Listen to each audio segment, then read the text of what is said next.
मी इथं. हे वर्गीकरण फक्त एक बहाणा आहे ह्यांना माझ्या बापाच्या संविधानाला छेडखाना करण्यासाठी. मला विचारताय जातीनं माग आहेत आणि बैमान होते. अरे बैमान तुम्ही आहात. तुम्ही लोकशाहीरांना भाऊ साठे ह्या महाराष्ट्राला ह्या देशाला सांगा.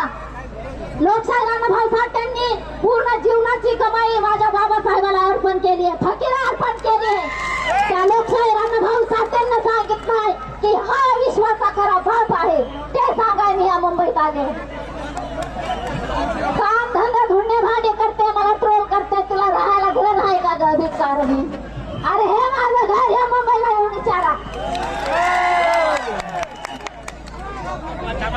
मला या ठिकाणी बोलाय संधी दिली, 2 मिनिटं वेळ दिला. दर्शन भेटलं, माझ्या जीवनाचं सार्थक झालं. मला घर भेटलं. मुंबईच्या